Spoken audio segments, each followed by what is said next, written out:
Okay, so I'm here today with my good friend Juan, and we're going to be doing another Q&A type style interview, so hopefully you enjoy it, and we have no idea what's going to happen, so we'll be as surprised as you are.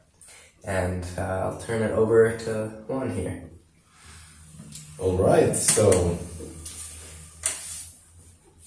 in my recent traveling, I've met a bunch of great people, but I always, it would be relatively easy for me to go like, okay, this person is in this journey, similar path as we all are. You're the first one I've met whom I can talk to about a lot of what I do for my work. So the whole movement thing, right? And on the other side of the coin, whenever I'm talking to my peers in this movement world, there's a lot of lack of reference and misunderstanding when it comes to all things internal, for example. So I'm really, really excited about the possibility of picking your brain and addressing many things as well, as I think it's going to benefit both sides quite a bit, right? So if I was to ask you from your experience and your perspective, what is movement from the training aspect of things? How would you present it? That's definitely a question I was not expecting to hear. I haven't really... Okay. It really starts to vary when you look at different layers of reality that you're exploring. So if we look at it from the perspective of the body, there's so many different ways of exploring it just from the body alone. So you might have any type of strength training, power training, explosive training, joint strengthening, rehabilitative type training, jumping around, plyometric type stuff, gymnastics, playing sports, all this stuff that might get different types of physical motions, dancing, ways of incorporating other sense gates with the movement, like dancing with music, for example, playing music, the physical body is a part of that. If you're playing drums, time and space become a real thing. I had a drum teacher growing up.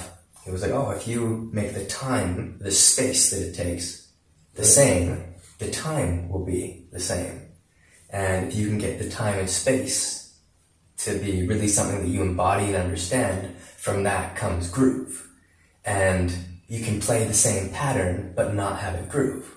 Or you can have a groove based off your ability to listen to time and space. So when you are playing even just with the physical, there's still these deeper components. And when you're moving, say, from a martial arts standpoint, timing and spacing are like two of the fundamental key things that you always work on. And you always hear, if you have amazing timing and amazing space management, you don't really need speed nearly as much, and your need for strength, raw strength, can diminish. So what is movement from a physical perspective can be so much stuff. Like, there's so much there. And also, I'm a little bit like, I don't know if nervous is the right word, but you're Mr. Movement, and you have a really extensive history in movement. So there's a part of me that's like, hey, you answer this question. But let's say then we move to other layers of reality. But before we do, you might also have allowing the movement of the body to occur versus making the movement of the body occur, and watching the movement of the body versus doing the movement of the body. And I have a good friend who would, back in the day, would watch me do Qigong, and he would be like, yeah, you're doing Qigong. You gotta stop doing Qigong. Let Qigong do you. And I was like, what does that even mean? Right? I don't know. But, if you're doing martial arts, if you're not allowing yourself to be moved by the situation, then you're not going to be adaptable. So the adaptability of the physical body is super important for health, just raw health standpoints. If you can't adapt physically, you're going to have some issues. You can't adapt to different foods, if you can't adapt to different movements, if you can't adapt to different loads, different angles, different exercises, different speeds, all this stuff, then you're going to break. Something's going to break. So you can look at movement at every layer as almost adaptability, the capacity to change, or as you might say in some like Buddhist scenarios, anicca, change. So as we go to subtler layers, it would follow the same path. You have active change, and then you have passive watching it change, where the further you can lay the observer back, the more subtle aspects of reality are allowed to change, the more subtle aspects of yourself are allowed to change. And you can become, as another good friend of mine has recently been calling it, transparent, in the sense that you aren't there. So if I have from like a higher layer, say I'm working with a type of light or something, and that's streaming through my body, when that catches my body and different tensions that don't want to allow that frequency to pass through, when I'm not transparent to it, it will catch those layers of my body. And I've got a whole host of weird stuff, and so I'll start like shaking. And as soon as I equalize with that light again, and then allow the consciousness to separate and dissolve into that light field, or whatever the frequency is, and I lay the observer back far enough that all of this energy is allowed to pass through, then all of that the weirdness stops, and the change and adaptability is allowed to take place. So you become more and more at more refined levels, a super highway for movement, or a superconductor for movement of stuff, whether that's movement of physical force, or movement of emotional interactions in a room, or movement of higher spiritual type light and energies and deities, whatever you might be working with. I think if you really want to get down to the nitty gritty of what movement is, it would be, you could look at it as active, the ability to change actively, change passively, and then ultimately beyond those two things, a surrender to something, whatever that something might be. Whether that's a pure consciousness from the deepest levels of Buddhistic type practice, or if that's some type of light or some type of energy or some type of deity, the ability to have the flexibility of mind and the flexibility of emotion and body to be able to adapt fully to a new frequency, fully to a new situation, and not hold on to any of your past habits of movement, past habits of emotion, past habits of mental activity, and actually engage with the situation as it is. So that's a pretty maybe broad type of answer to your question, but at the moment that seems to be what's coming out of my face. Yeah, absolutely. A lot to develop that. I don't even know where to go to from all that you shared. Let me just take it from when you were mentioning the drumming, because I just realized we then have another thing in common as well. And please feel free to share your views on whatever. 100% as well. I will. On the topic of rhythm as a study of perception of time and space, that you so generously unfolded from the perspective of the martial arts as well, right? Because this is something that I get asked many times. Borrowing those principles, let's say, from percussion being a close thing that we've practiced and learned, into then say something like martial arts, right? how trainable is this? What are the references required? Because sometimes you have, I don't know if you had this experience, but I've had students who are musicians and stuff, so that is a given. It's work. It's easy, right? And then also on one side, being South American, we do have a different dynamic towards music and rhythm as well. So running into those worlds when there's no reference, when there's this lack of, it's like a disconnect as well, right? How trainable is this? So when you ask how trainable this is, are you referring to developing the capacity to implement rhythmic understanding within fighting?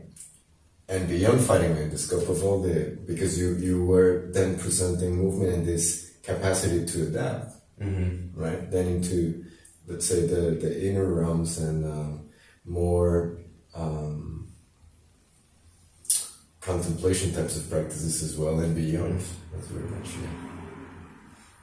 Good question. I didn't know you had a drumming background.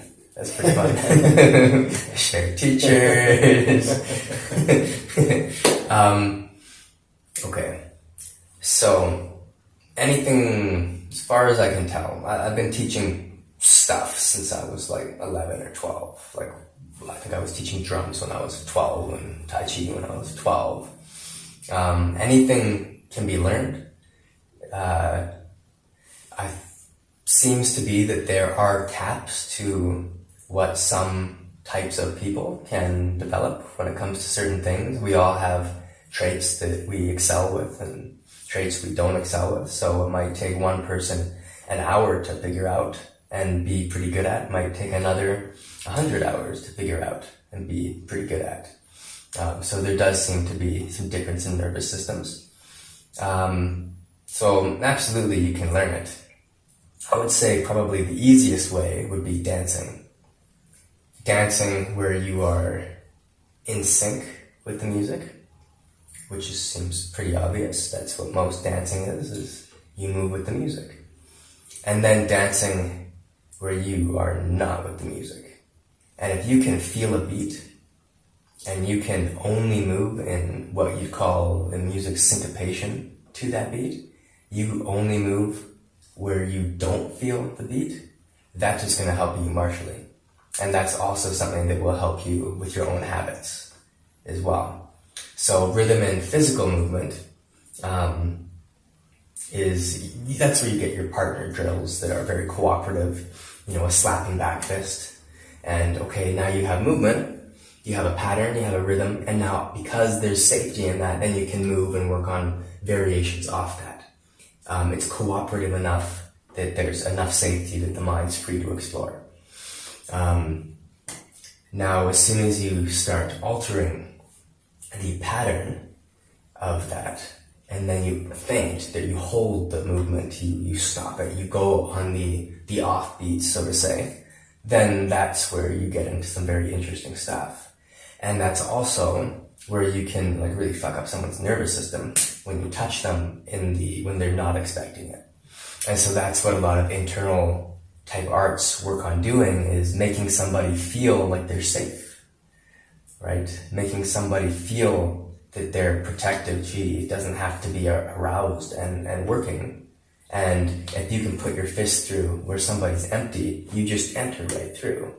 And it's much different than if they're expecting that hit.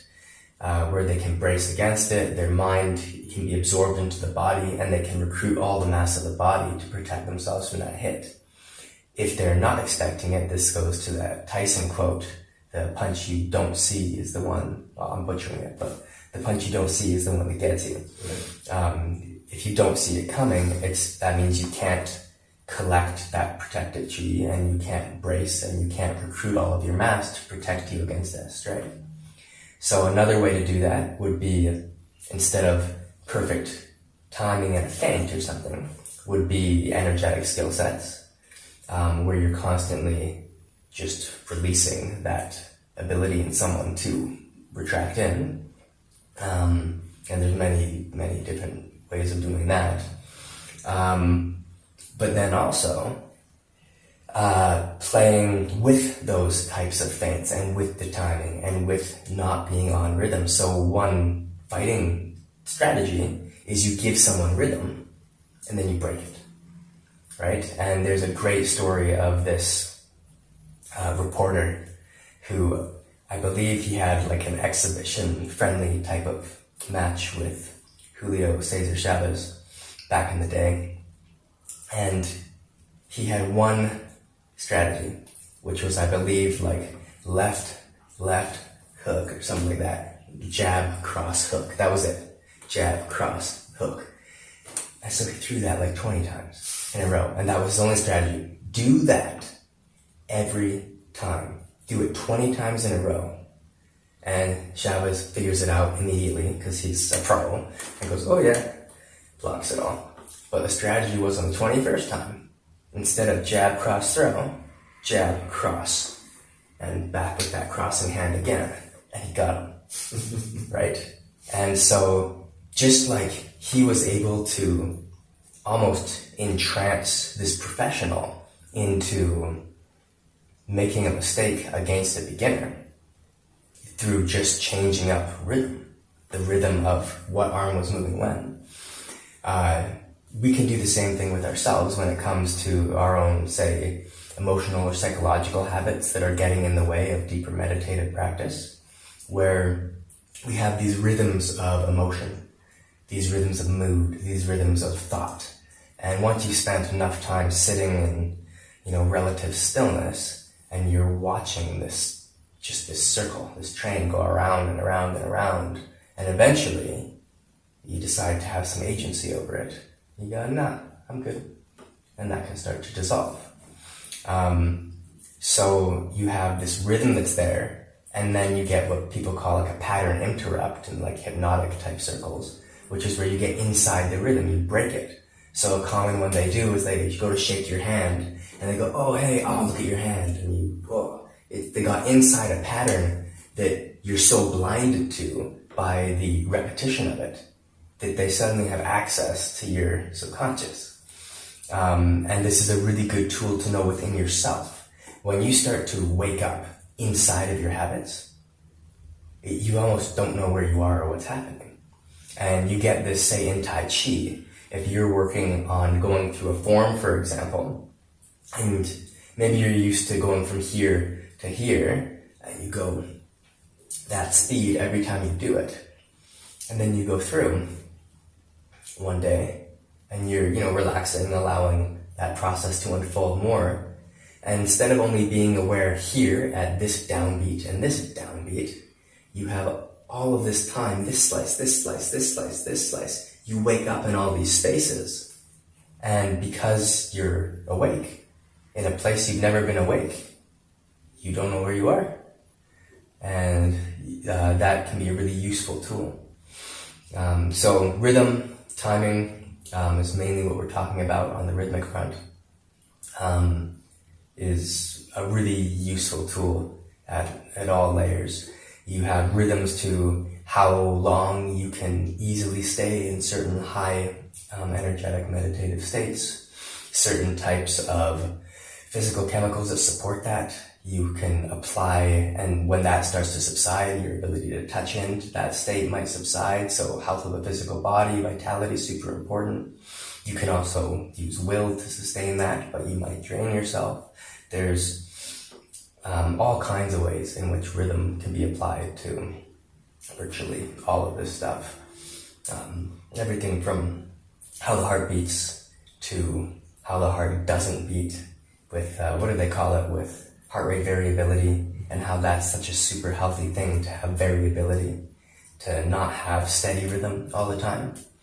And then just in general in life, to not be stuck in a rut or a routine, to be able to choose habit when it's useful, choose regular rhythm when it's useful, say in going to the gym, for example, and developing, if you want to develop, tissue at certain rates and healthy ways, it's good to have some routine.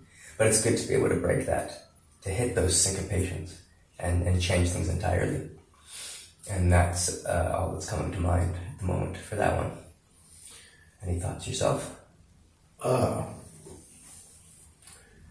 Well, from purely just bringing it closer to the mental training side of things, what I've been exploring with, it's using some syncopation or pattern rhythm basic drills as objects to allow to at least be an introduction to, let's say, the chaos and the noise, right? In terms of just purely reference to counter a little bit the reality of many of us spending longer time scrolling through a phone, right? So if we were to suggest that we want to have a baseline of the ability to just simply focus, right? The intensity of the focus, but then the length of it as well. I've found that some of the very basic rhythmic drills that you would learn in stick control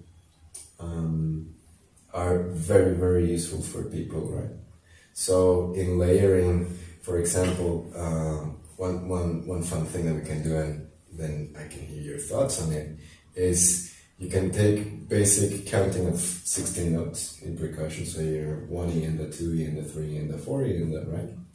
And then you can subdivide it into groups of one note at a time, moving 1/16 note every 4 counts, right? So 1, 2, 3, 4, E, and then groups of 2, for instance. So you have that going, right? But then matching that physically, at first closer to the periphery, so your hands as you were doing, and then maybe through dancing, as you were saying as well, or potentially even in like some sort of cheese out type of configuration. Not necessarily, but not to call it patty cake, but something more martial. And then being able to hold those different lines. So if I'm doing my 1E and the 2E and the 3E and the 4E and with single notes, that's relatively simple. But then if we add a little bit more complexity in the pattern, so I'm doing 20 notes with my hands. So 4, 4, 3, 3, 2, 2, 1, 1. 1, 2, 3, 4, 1, 2, 3, 4, 1, 2, 3, 1, 2, 3, 1, 2, 1, 2, 1, 1. And I try to over that lay my 16 notes from 1E and 2E and 3E and 4E and 1E and 2E and 3E, etc., etc., etc. I've seen the jump in progress of people doing that with very, very basic mental work. As in just observing the rising and passing of thoughts increases exponentially, right? So I'm not sure in your process is guiding people as well in the starting the practice of meditation, for instance, if you have used as well your experience, because I have no idea, by the way, that you're a drummer and teaching drums since you were 12. If you've observed any of that coming into your teaching as well. So just to make sure I understand, you're referring to like polyrhythmic type of, for example, expressions as a means of like defabricating expectations of where things should be to help release people's mind from habits of perspective. Correct. Okay. That's genius. That's really smart. I don't think I've used that for meditative stuff. Usually I start people with one pointed focus. Right. And the reason for that is most of us can't focus on one thing for more than a few seconds. Also, for myself, I found that very quickly, within 2 weeks of doing a couple hours a day of one-pointed focus drills, excuse me, knew that one was coming. Within a couple weeks of that, my intelligence shot through the roof. My ability to perceive myself and my habits shot through the roof. My growth rate started to rapidly excel when it comes to dissolving perceptions of self. So I find that a really useful one to start with. Now, there are people that I wouldn't recommend one-pointed focus for. And people who are quite traumatized, have a very traumatic history, especially to have that one point be within the body, I think can be quite damaging, because you end up pouring your attention into the place where there's trauma. Or if you aren't very good at holding an object in your mind, which is just an exercise or a tool for developing the ability to touch, real stuff. If your object is in you, or if you're depressed and you're just pouring all your energy into your depression or whatever takes your mind off that object, which is going to be most stuff in the beginning, you might be doing more harm than good unless you're incredibly tenacious. So for people who have that contracted type being, ways to confuse the mind, like you're saying, to use polyrhythmic type stuff as a means of what happened to open that up, I think could be really useful. Trance-like stuff, so anything that opens stuff up. That said, I've never thought of using polyrhythmic exploration to enhance a meditative training, and I think that's really, really smart. And I'm gonna have to think about that and explore that, because that's a great idea. I hope you do. I'm very curious to see what you would do with it. Then in all of the other areas that you've been teaching and sharing with people as well, because you already gave me such great pointers in terms of the relevance and the usage of it in terms of pure martial arts, right? And then in terms of the hermetic path, for instance, you haven't also seen all of this experience just from the drumming knowledge that you have come out as potential in maybe before teaching in developing yourself beyond or outside music. Mm-hmm. Okay, so if we start looking at it from more of the Hermetics perspective, moving energy around, that kind of stuff, listening, feeling, observing, what I've noticed is that musicians, when you get, beyond the body to the feeling scope, say the astral, musicians are some of the most naturally attuned people to that kind of stuff. Because you spend all your time, reading minds. If you're jamming, if you're a jazz combo player, you're tuning in to the people in your combo, and we all have that moment where we're playing, and then you hit the same shots as like the bass player at the same time, and you look at them and you're like, oh yeah, that one. And so there's this brain entrainment that happens, and you're sensitizing yourself to what's happening in other people's feelingscapes and mindscapes. And I found that musicians can, just because they're so good at listening and feeling through that listening, that it's much easier for them to get a grasp of, say, working with like an astral fluid or exploring like elements. Like a musician totally gets it if they're on stage and they feel a certain way when they play a song. If they feel lamentful or mournful, that song will be sad. If they feel lustful, that song will have a sexual tinge to it. If they feel love, it's going to have a love tinge to it. So there's a very ready and easy understanding the musicians have for the Hermetic type work. And what makes Hermetics interesting is that it's open to it being a path that musicians can use, mm-hmm. or anybody else. Whereas it's not like if you're learning Buddhist meditation, it might have influence on the rest of your life.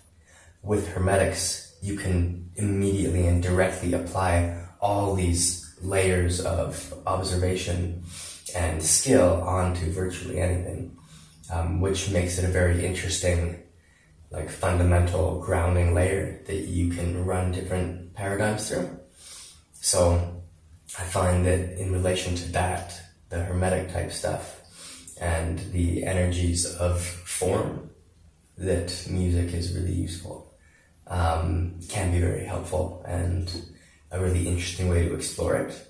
When it comes to energies beyond form, as you go through past formlessness, stillness, and into whatever comes on the other side of that void, then my experience is there is absolutely no desire for interaction with music, or anything that you would use to feel anything becomes irrelevant.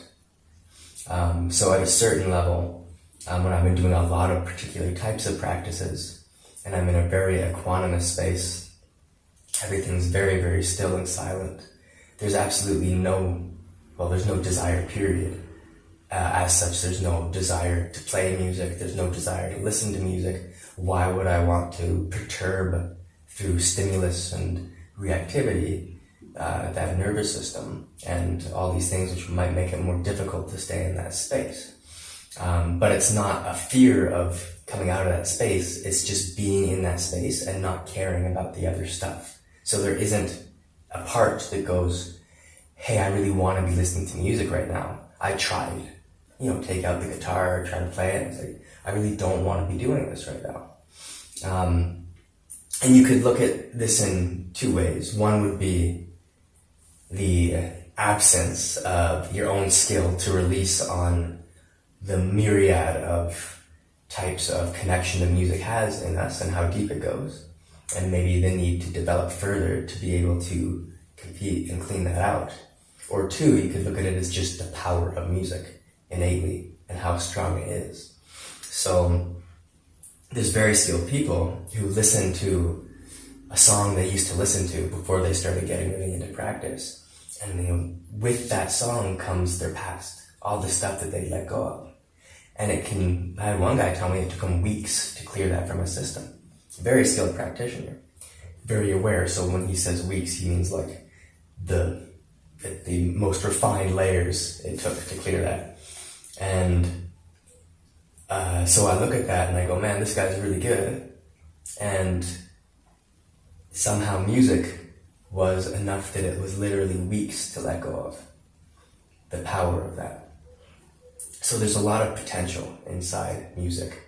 I think along the path for growth, there does seem to be a point where there's absolutely no desire for it whatsoever. That said, I find it depends on what type of training I'm doing and how deep I am into those particular spaces, because I really enjoy music at times, and at other times I have no interest. Yeah, that's all I got on that one. Thank you. Again, so many possibilities here, and I feel I have so much to just throw and pass on. Bring it on, bro. Let me share some perspectives and get your point, right? So in cataloging a potential syllabus for training movement, one of the models that we use are the pillars, right? And the pillars are ways in which you can organize collective knowledge and collective experience.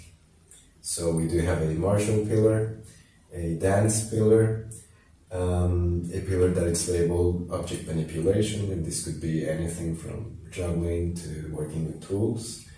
And we have another pillar that is anything interacting with gravity, maybe more like acrobatic, which could also be expressive or utilitarian, functional, however you want to label it. Mm-hmm.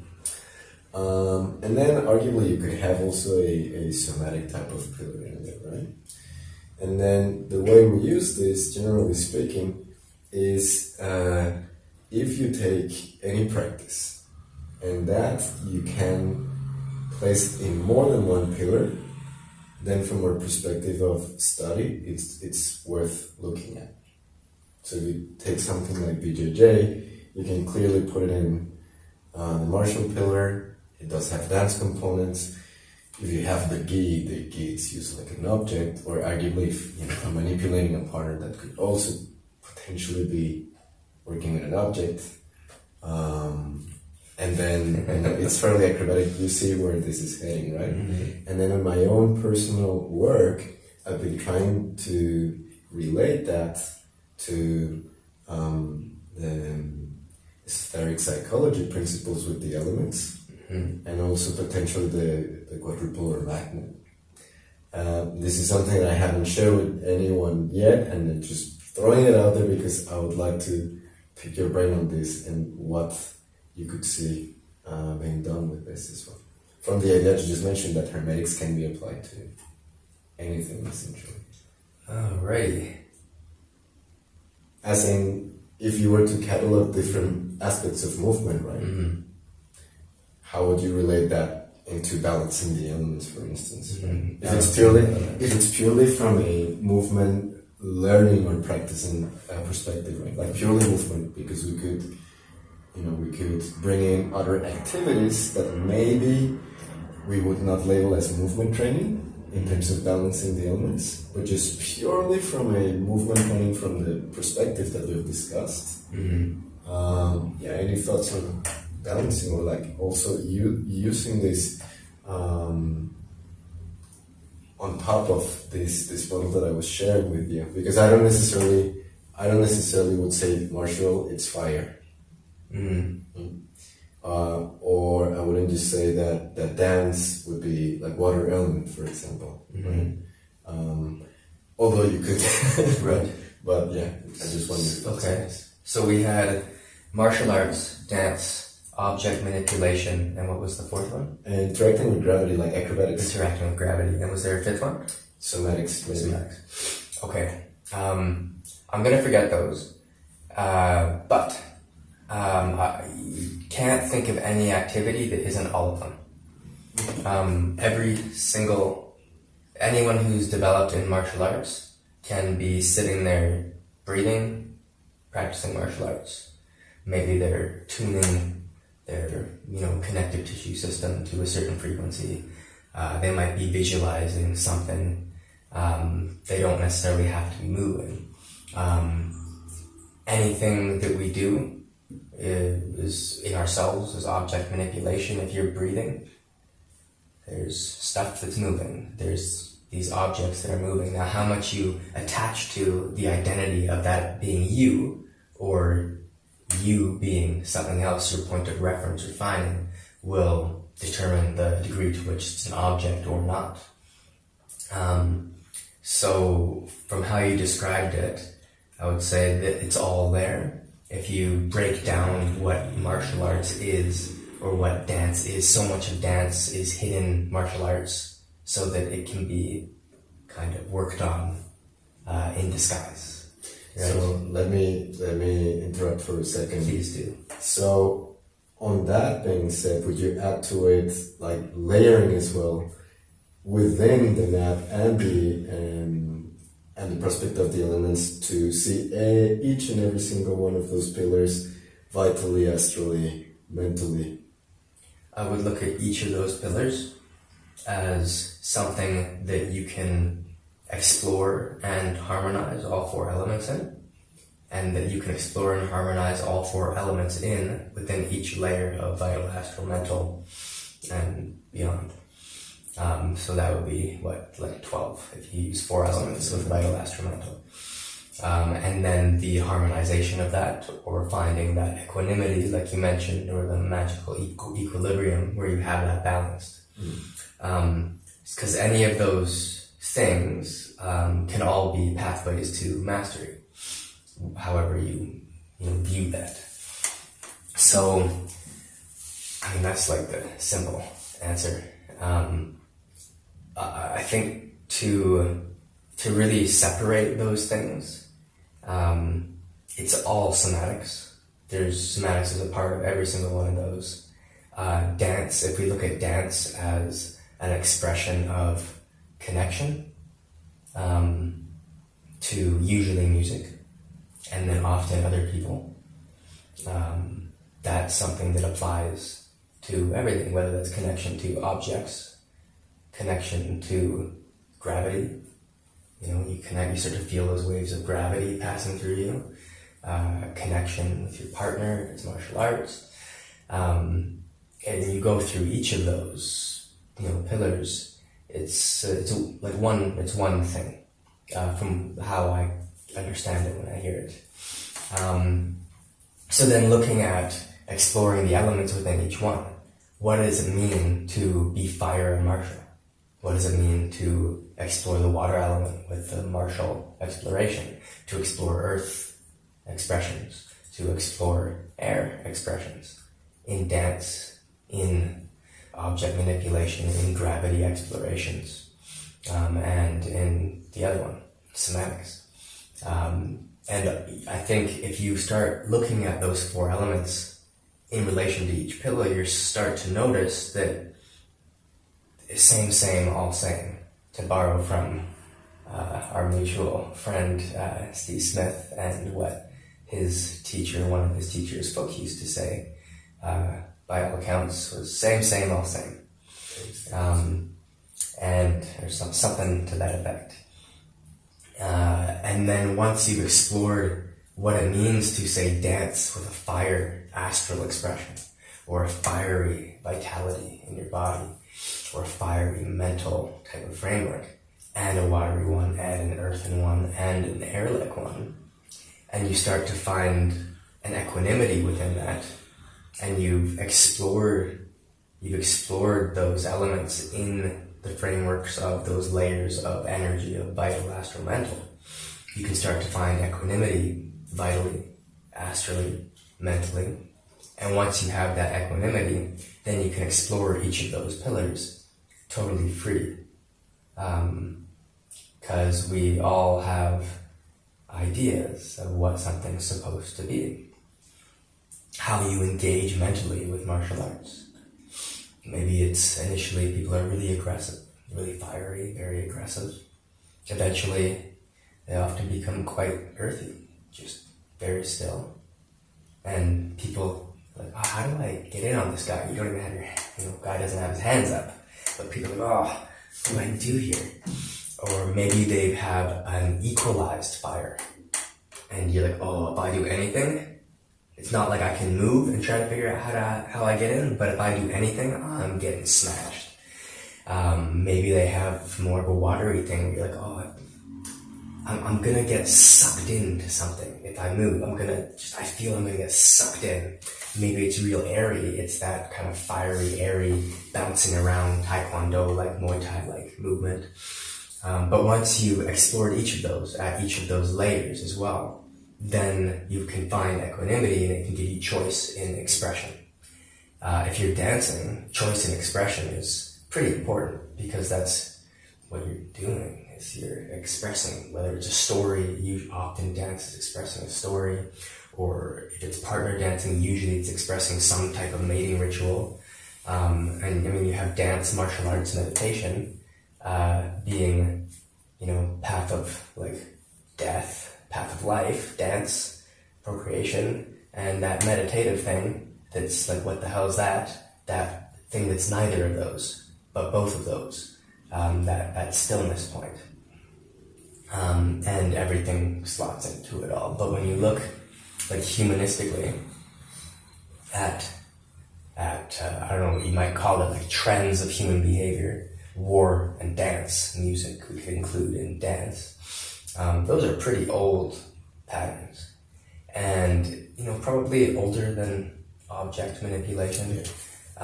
Definitely not older than gravity. So we'll have to lump that one in there. And somatics you throw in there, but I don't know if awareness of somatics would be in there. But obviously it's a part of dance and of any type of mating and any type of fighting.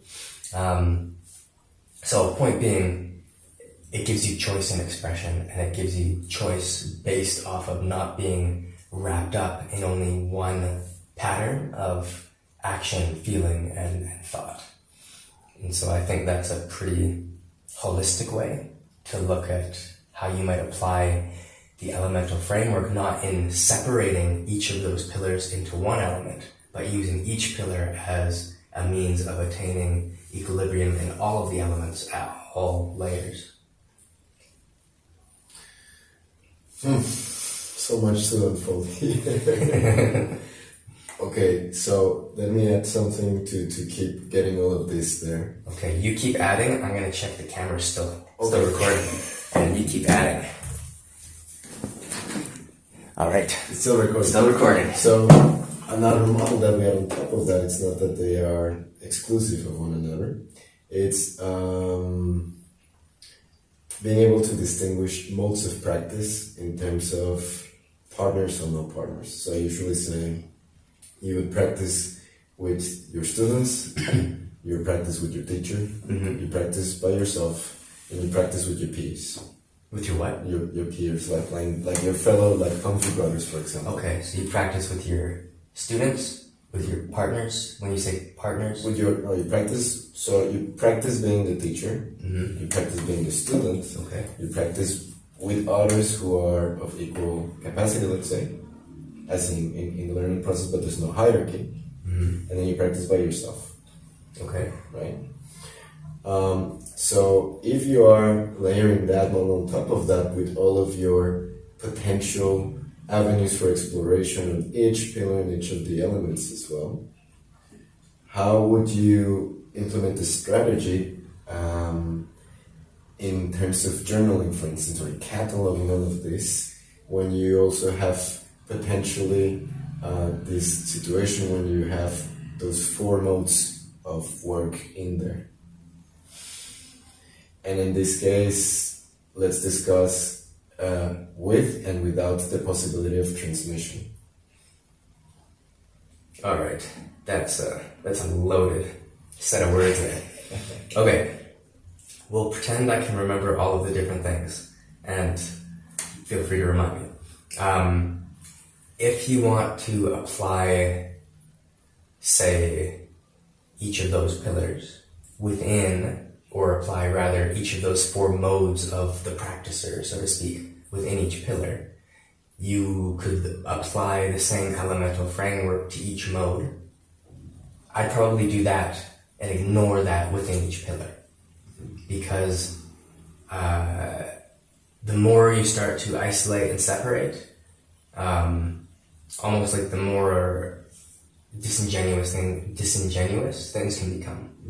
So I would look at harmonizing, say, with the elemental framework and with the bioastral-mental scopes model, your perceptions and capacity as a teacher, your perceptions, capacities, skills as a student, as a training partner with peers, and as whatever the other one was. By yourself. By yourself.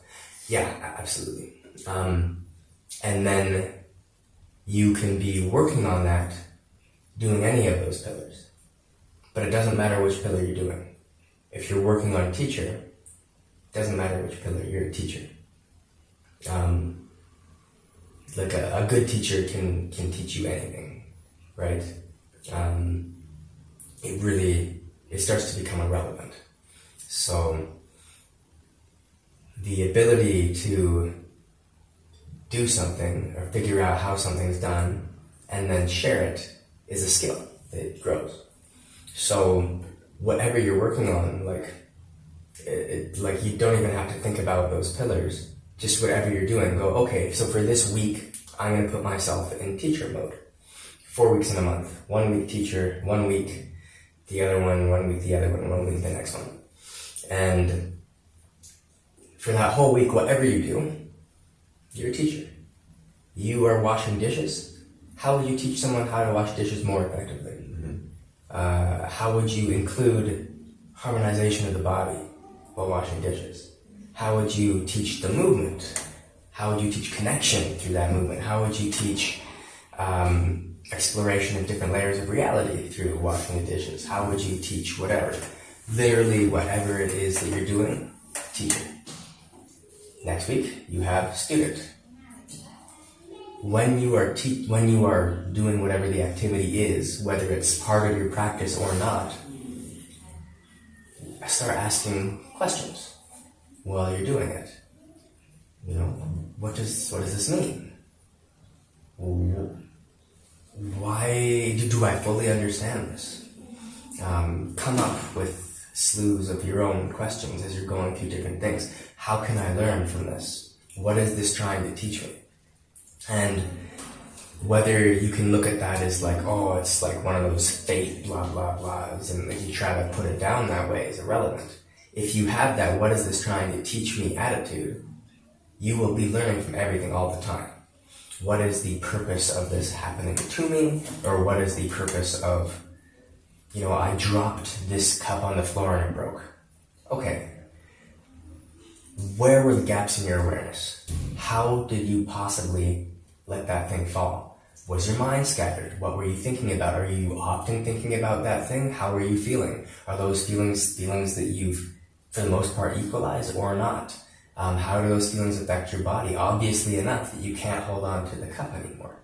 That you don't know where your body is in space and you hit the refrigerator and you drop the cup or whatever. So opportunities for being the student are everywhere all the time, always. So you want to, explore that as a potential in your own exploration. And if you can be a good student and you can actually work on things and improve on things, that's a really good way to being a good teacher. Both of those things make you a good training partner. If you're a good student in terms of the humility you have to pull lessons out of everything, you'll be a good training partner. You won't be a douche. You won't be trying to show up your training partner and win all the time. You'll actually be able to help them. And you'll be able to help them through the awareness you've gained through being a student and through the skills you've gained through perceiving things as a teacher. And the being by yourself thing is through all of it, because whenever you don't have a training partner, you're by yourself. So you're exploring the practice or whatever it is by yourself most of the time, unless you're around people most of the time, in which case you got to make a special point to not be around people and explore yourself. So within each of those, look at earth, water, fire, air of the teacher, harmonize it, be free.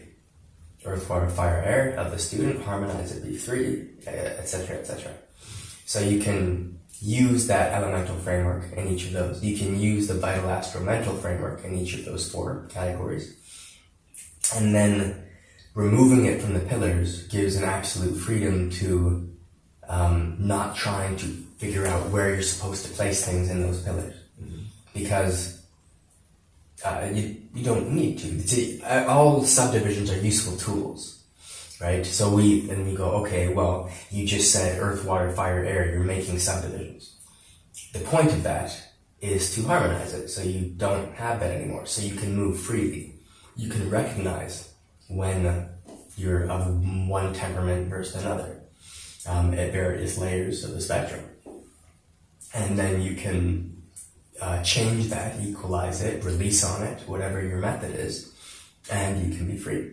And I think that's the ultimate kind of goal of liberation, etc., is surrender, which is freedom from everything we've acquired in one way or another to get behind it all. So there are some really important negatives that arise. If you are too much in the role of a teacher, you will always be breaking things down. And that will pull you out of your ability to be a good practicer, to actually do the practice, because you'll be doing a practice and 90% of you's shooting out and coming back going, how would I teach this? How would I teach this? How would I teach this? How would I teach this? And I had that going. And one of my teachers was like, hey man, you're teaching too much. Like, it's getting in the way of you improving. Yeah. So the habits that we engage in, if we do a lot of teaching, if we're in one of those modes too much, it can interfere with the rest. If you're only in teacher, you'll be a shitty training partner. Because as soon as you're there, it's all about me. What can I show you? And blah, blah, blah. If you're always in the student mode of being, you can pay too much heed of what teachers say. You can mitigate your own power and your own potential to move forward freely and to explore your life and reality in an honest way, because you give yourself over as the student. And there's something very limiting about having the self-image of being the student all the time. that doesn't mean you're not constantly learning and open to learning. But if the identity is that of the student and you are diminishing yourself to be the student all the time, that's really going to hinder you. Same with everything else. If you identify with being solo on your own, it's going to make you not so good at being around people. And the other one, training partner, if you have to be around people, when you're not, it's going to suck. So there's pros about all of these things, absolutely. Very big positive elements that come with each of these 4 modes, but also very big potential negatives. And to be able to recognize the positive side of the elements of each of those 4 and the negative side of earth, water, fire, air with each of those 4 and how that affects you, that's really important as well. So that's my current thoughts on that particular topic. Let's go a bit beyond with this as well. Going back to a conversation we had a few days ago, when you were talking about a mutual friend of ours, amazing actor, and then how basically all of his acting preparation was essentially black and white mirror. And then one of the things that becomes more and more evident with the whole movement perspective of things is also with the conditions we have now with things like Instagram and YouTube as well, the potential of exposure for ideas and cross-training and whatnot, right? So going beyond what you were saying, I'm not trying to say you shouldn't journal and do your black and white mirror, 100%, but reinforcing this or finding not alternative but complementary avenues to different physical training modes that could benefit that process. I suppose when you see certain practices as a path of liberation as well, that would be inherently there, right? But then if we go beyond through all of the references that we have through like ecstatic dancing, for instance, or reaching a certain state of fatigue that might reveal and give you insight, right? What are your thoughts in exploring all of these ideas as well of the different realms, if you like, from the physical training to support one's black and white mirror work? I would say, like, maybe I'll change my mind tomorrow. If it's going to help, do it. Right. If it's going to do, no harm, do it. There's so many tools that have been developed over, millennia for ways to break beyond the habitual confines of the reactive mind and body and emotions. So, some of them, one, for example, that I've explored a fair bit is shaking medicine. And there's this, it's a form of healing older than humans, like an animal, they almost get eaten by a lion or whatever, they shake it out, they get away, they shake it out, they vomit, they're good to go. There's no, as far as we know, no PTSD that comes from it. Right. They shake out the trauma. Yeah. And so there's plenty of accounts, especially in Africa, some of the various Bushman tribes who shake out illness, and they have a ceremony once a week where they shake their chief shamans, their powerful shamans, past what they call, I might be butchering the pronunciation, but it's nom or something like that. Mm-hmm. And they share this energy with the other people who want to be part of this ceremony, and whoever they share it with, it's so much energy that they start shaking. And from that's the yang side of that practice. Once all that energy has shaken everything out, they go into trance and they'll just drop and sit. And they're not trying to meditate. That's just what happens. And they go very, very deep, and they have some very potent lessons they bring down from, I think they call it a golden rope, essentially Jacob's ladder type of thing. There's like an ostrich egg or something that has information for them, but we all use our environments for spiritual stuff to display itself through. So that's like one example of a physical activity that can have some really potent effects on healing or on maybe balancing some different issues and elements. So you can use the body as a tool, a gateway in. I often say that Tai Chi is a gateway drug for meditation, because you're moving the body slower and slower. See, with that starts to drag your mind slower and slower and slower, and with that comes that transformation into the astral sense as you start to release on time. And you can take that further and further and further, but the body there is being used as a tool to touch a mental reality and an energetic reality that you're not used to.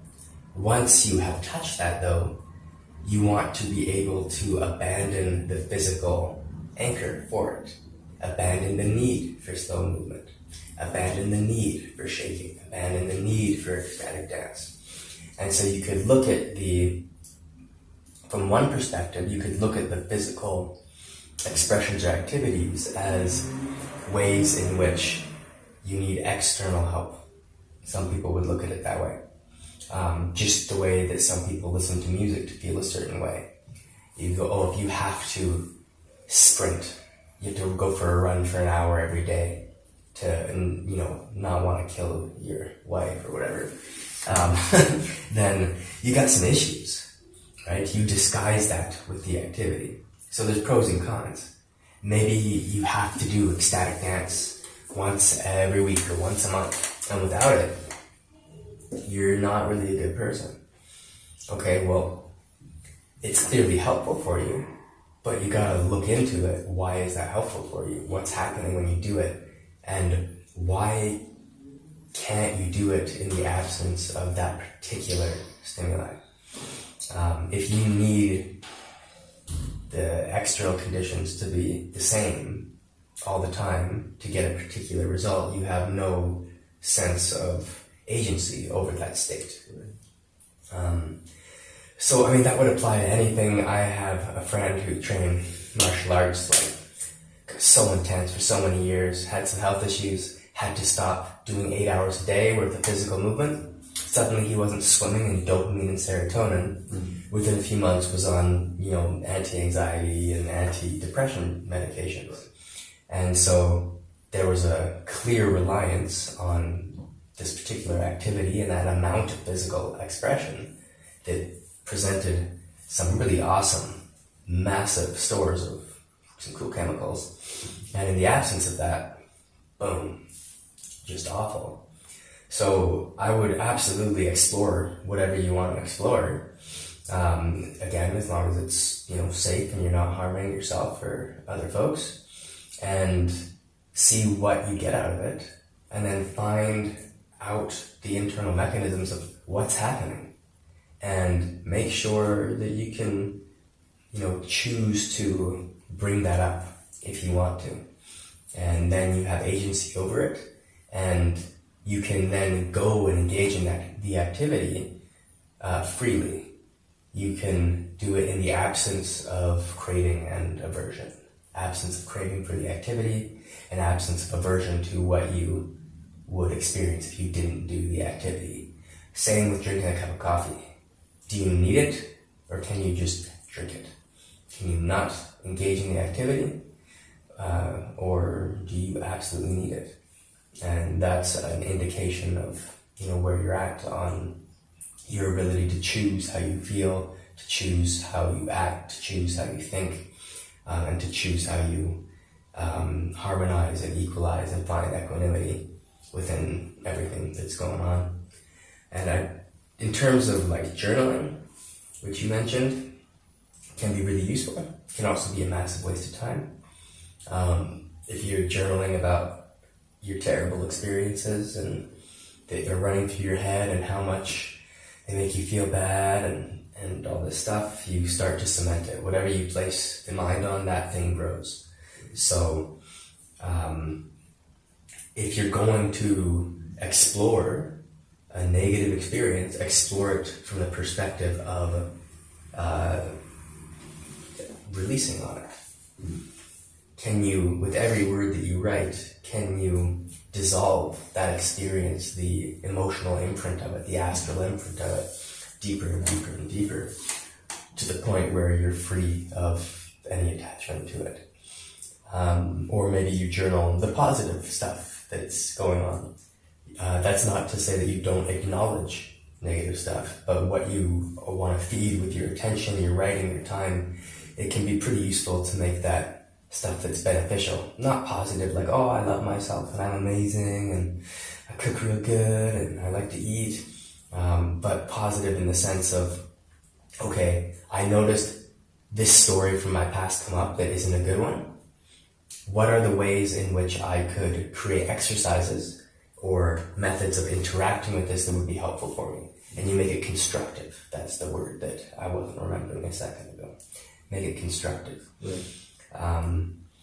And then, when it comes to that black and white mirror, again, make it constructive. Recognize, be absolutely ruthlessly sincere in your perceptions, but don't browbeat yourself. Don't get stuck on all your bad traits, because once you start seeing that you're an asshole, like I remember meditating and being like, just like shortly into the experience, being like, oh my god, I'm an asshole, and I just felt terrible. I was thinking about, how I treated people like garbage, and I was like, oh, I'm a dick. And so it was really hard with one of those in particular to like move beyond the feelings of guilt and that kind of stuff.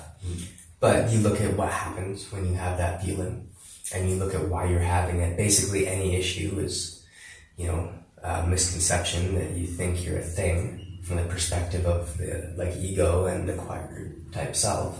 You think you're a thing. Don't do that. Problem solved. For virtually everything. That said, real hard to do, until you can do it. So beware of going too far down the rabbit hole of your flaws in terms of how you relate to them. Recognize them. Write them down. Fix it. Same with the good stuff. Don't get attached to it. Let stuff change. Like we mentioned in the very beginning. I feel this. Excuse me, a sneeze brewing. Like we mentioned in the beginning with your question about what is movement. Ultimately, the capacity for change. I can't think of, at the moment, a more direct definition to what movement is. It's something going from one place to another. And if something is still, there can't be stillness without a bunch of movement, because you wouldn't recognize the stillness. So for there to be any recognition, there has to be contrast. So when you're doing black and white mirror work, look at it from a place of a reference point of stillness, not from a reference point that is wrapped up in that good quality or that bad quality, but let that point be still and let that quality, recognize how that quality is not permanent from a perspective or a reference point that is more still than the turbulence of that particular quality in the black and white mirror. I think that can be helpful. Going back to releasing and equalizing and mastery over.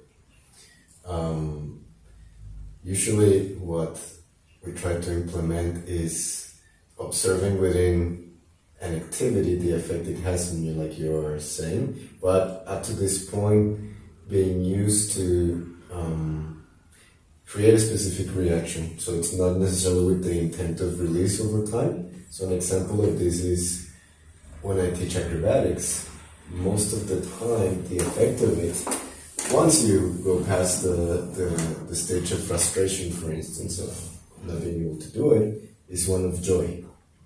Mm-hmm. Yeah. So many times then we say like, okay, you can note that, and you know that if your state is a state of not necessarily depression, right?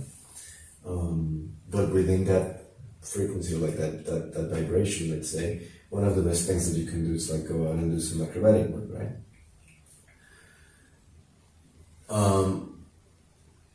Then with the notion of releasing eventually over these things as well, where do we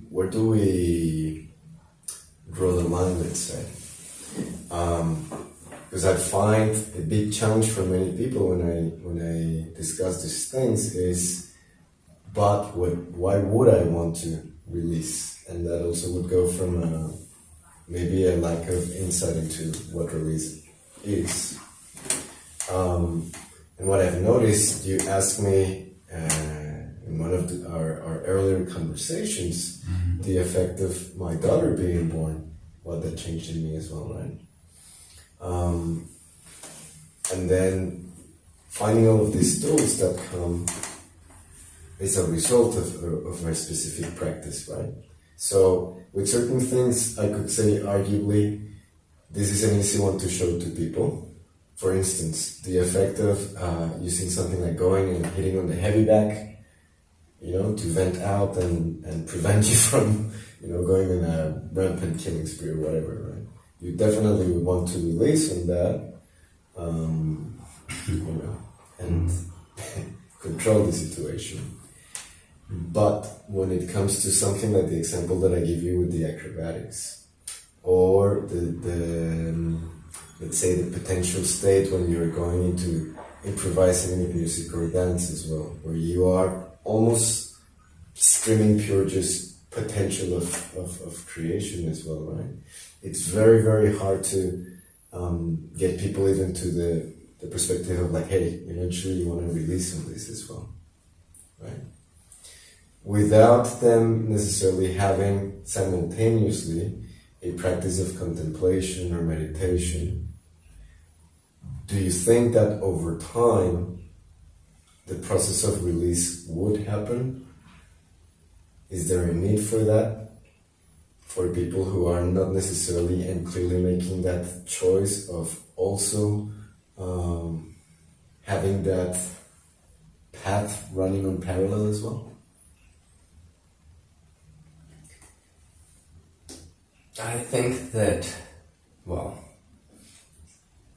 there can be degrees to which you might get released through, say, acrobatics. Maybe you've always been terrified of rolling backwards or something, and suddenly one day you can do that. And there's this perspective shift and suddenly something goes, oh. Mm-hmm. And so I think there's a small layer of stuff that you can release that way. But when you look at high-level acrobats, do they display the same expression in life as, an arrowhead? Nope, there's not one. So, can you get some elements? Absolutely. People begin, martial arts, suddenly they feel like they have some control over their environment and themselves in that environment. That can help release, but as that confidence comes in, that can help them to dissolve all kinds of emotional baggage and trauma when they start to feel confident in themselves and their physicality. If they're doing that martial arts in conjunction with getting strong, going to the gym, that can be really, really helpful. Absolutely. But are all people who've been going to the gym, how many of them are arrowheads? That said, how many people who meditate are arrowheads? Not many. So it's probably not the best example, as I stuff my foot in my own mouth.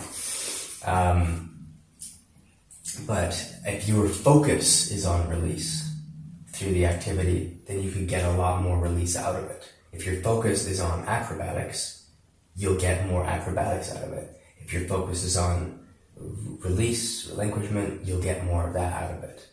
Again, where you place the mind is where the energy of that activity will go. You also want to look at cross-wiring and what you're cross-wiring. So when I was moving out of my last place into my van, I had to downsize a bunch of stuff, and I was getting rid of a punching bag. And there was this foundation that picked it up that works with troubled youth. And they wanted the punching bag specifically for the reason that you mentioned, for angry kids to run up to that bag and smash the hell out of it and vent off their anger. And I looked at her and I was like, you might want to think twice about that. Like, is that really what you want to connect? When I'm angry, I punch stuff. Like, not the best connection. If it's when I'm angry, I release on stuff, that's a different type of thing. And maybe the bag is something you save in terms of hitting the bag. That might be something you save for after you've released on those emotions and you're not angry anymore. And you feel capable. Maybe it's something you do after you've lifted some weights and you've gone, oh, I can't lie to myself. I just picked up this weight. I'm not pretending I could lift that amount of weight. I could do it because I did it. You can't fake lifting weights. And then you have that confidence, you have that feeling, those hormones, then you hit the bag. And now you're connecting that movement to, say, your expression of inner confidence and calm, of knowing that you can engage and hold your own in that activity. Now, are there flaws in that? Probably. But it's certainly going to be more beneficial than being angry and smashing a bag. You get an angry person and you teach them how to use that anger for fighting. You get someone who's, a real angry, dangerous person. So if you want to be thinking about release, you could do that. Say, we'll go back to acrobatics or dance. You could be working on release through dance. Now, dance is a tricky one because if you're connecting with the movement, with the music, and you're connecting with a person, or you're trying to, say you're a musician and you want to express a certain feeling of a song, it's kind of in contrast to release because you have to hold that feeling. Unless you are so tuned in that you are releasing that feeling through you perfectly for the duration of that one song from beginning to end, and then it stops. So, maybe there's a way around that. But it's a little bit in contrast to it because you have to hold the feeling. But it can be an exercise in concentration, in your ability to hold the feeling, to express it, and then to let it go completely. Show mastery in that perspective and in that realm, and then move on to your next song, which is a different feeling. So, in that sense, you have to be really good at release between songs so that you're not pulling the astral content from the past song into the present one, unless it's a concept type concert, in which case it's a story. So really, I think it comes down to choice. What's most important to you when you're doing acrobatics, doing flips or releasing, or whatever you would do in acrobatics. And that would be up to the participant and, up to the teacher, what they want to impress upon their students as the core of their practice. And then up to the student to either get wrapped up in the flashy stuff of one-legged backflips and whatever, or play with leaning backwards till they feel scared, and that would be totally up to the individual. You've brought up the word choice quite a few times in our conversation. And then mastery as well. Choice and mastery.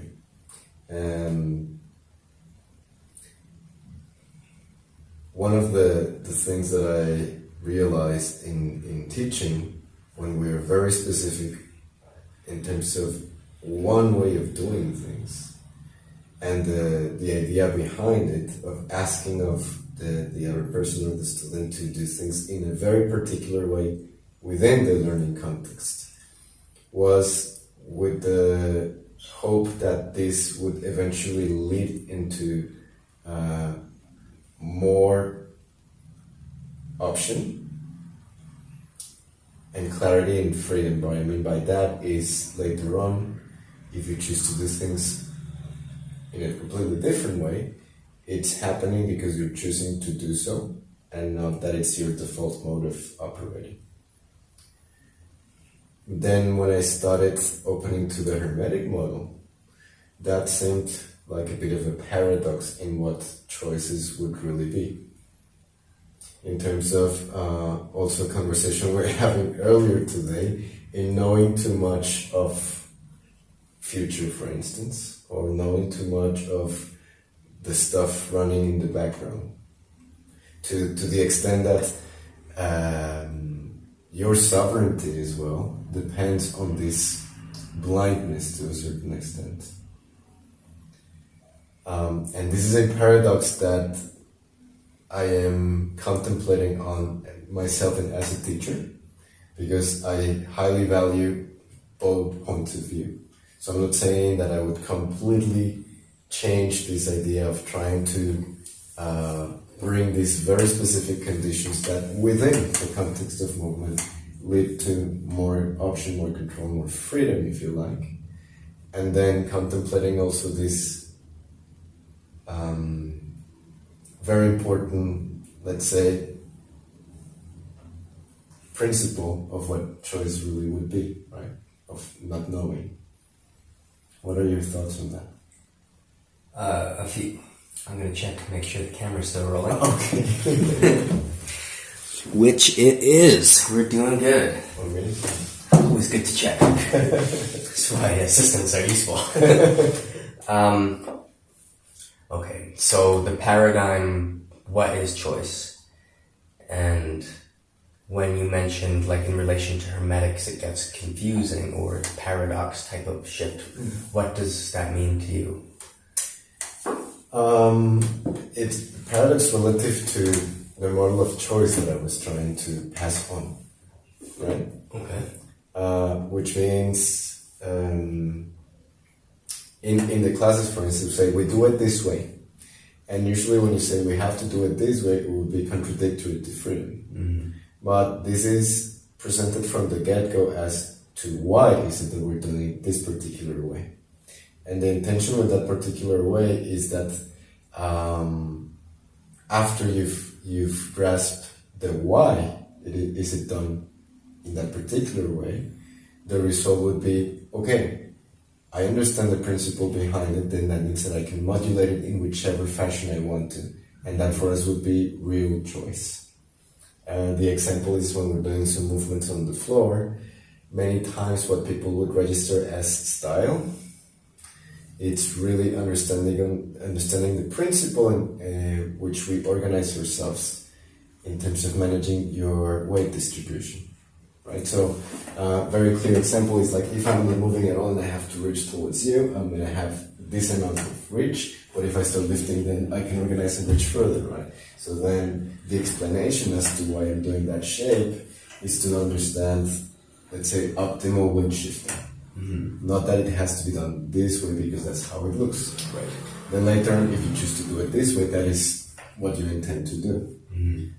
So it's almost controlling completely and absolutely controlling the option in terms of learning. This is it, with the intention of leading into all the choices and the however you want to do it. Mm-hmm. And I could release from this. It didn't feel like you were intervening too much, kind of like getting in the way of their creative potential and their learning experience as well. Mm-hmm. But then coming on to the I'm not saying that it's presented in the hermetic model, but let's say metaphysically it came out to the surface in conversation, for example, like the one we were having earlier today, right? Mm-hmm. And then if you think of potentially all the different timelines, if you like, running, simultaneously, that to me it seems now like a paradox. Not that if of course if I wasn't mirroring that to that teaching model, maybe there wouldn't be so much of a paradox, right? But I highly value that model of teaching because I've been doing it for years, and the way I would check if it's working or not is that if I could release on the thought of me being controlling of the possibility or the outcome of what the others are trying to develop or not, as if I felt like I was going too much in the way or not, which is what we were discussing with the teachers who could know what's going on in the background and choose not to reveal too much, right? So it is a paradox, but I don't necessarily think that one has to overcome the other. I'm just curious to know, because not only you have a ton of experience, but you also have so much in common that it seems like the best possible scenario for me to get some insight from another practitioner and teacher with as much reference as you do. Oh shucks, you're gonna make me blush. So I would say there's like two approaches you can take to learning or teaching. One is the one you mentioned, which is use the many to know the one. The other is use the one to know the many, or use the one to know the 10,000. So when it comes to choice or freedom of choice, a question that we have to ask is, who's choosing? What's choosing? And you could say, like, at the higher levels, it's certainly not the thing that most of us would think of as us making a choice. There's no choice to be made. There's just a thing to do. And we run into that when we have these moments of synchronicity, these things that line up. And we just, I just had to do this. And all this weird, cool stuff happens. So there's something beyond what is making the choice. And if there's paradox in the perspective of what a choice is, it's because the choice is being made from a space of duality. So I would look at that firstly. And then from within that space of duality, I might look at, like the example you gave, to go here, you lift the foot and that helps you go further. It's weight distribution, gravity, proprioception. You could look at it as, we'll practice this technique to help us perceive gravity in a certain way, how it acts on our body, how we can work the weight harmony, and how we can, maybe if we're using release, how we can release in a certain way, which makes this weirdly stable when it shouldn't be. You can look at all this stuff. But that might keep people in a perspective of there are only the many things. And it might hold them from being able to perceive the one thing or the principle behind it. So what I might do would be open up like a freedom of movement type of thing. And then when I see a deficiency, that every time this person does this or they never do this, is there a reason for that? And then if there's a clear point of, something needs work, then create a specific tool or exercise to wake up the perception within that range of motion or within that particular movement. And all of this is to get people to feel, in the sense of what you were talking about, it sounded like how gravity acts on the body, the balance, the mass, and how you can be in, we could say, control of that. Or at least, if not control, have the awareness and strength and skill sets to work within that. Then you could also take the approach of having people do, say, static type drills, where they're just something really simple, maybe a basic standing exercise, and really attuning to what it feels like in refined ways to have gravity pass through them, and really build that up. And then see, if I give them a one type of exercise, how many of these other movements and stuff are knocked off by that one? And so as like a fun kind of teaching exploration, you could use, with this one exercise, these students were able to get 20 movements worth of 20 20 movements worth of understanding of harmony and gravity, balance, etc., etc. But with this one exercise, for some reason, none of them seem to be hitting this particular movement, or have any concept that it's even a possibility. So is there something I could introduce into this one that would enhance it, or is that part of another one, which means it's not really the one, but we're getting closer. So I like the approach of trying to amalgamate as much as possible. Now the issue with that is that if you just give people freedom of choice, and you get this in all like the new age hippie dippy type stuff, oh, this is just me expressing my truth, and you're like, yeah, whose truth? Who's you? Then like the normal you, the dualistic you, obviously. Like you wouldn't be acting the way you do if it wasn't that. So you have to look at too much freedom at certain stages is going to very easily lead us astray. The minute nature of how far-reaching the intricacies of the mind and the relationship of the mind and the body and the energy is, it's so vast. So it's so easy to go a little bit astray and not notice. That's where having a really skilled teacher is super helpful. Who can go, yeah, you know how there's right view? There's also wrong view. Right? And I had someone say that to me, and I was like, oh, thanks. So it's important to recognize what aspect of us is making a decision, is perceiving that paradox of freedom. What is choice? And there's this thing that people will talk about is like being the glove that the hand of the divine wears to manipulate the world. Most of those people are probably full of shit and have a cult and, a lot of Kool-Aid going on. But there seems to be some people who really do engage in a way that enacts something far greater than them. Not from an egoistic perspective, but from the perspective of, something more pure, far more pure than their individualistic self. So when I run into confusion when it comes to like what to do, what's the decision what do I do?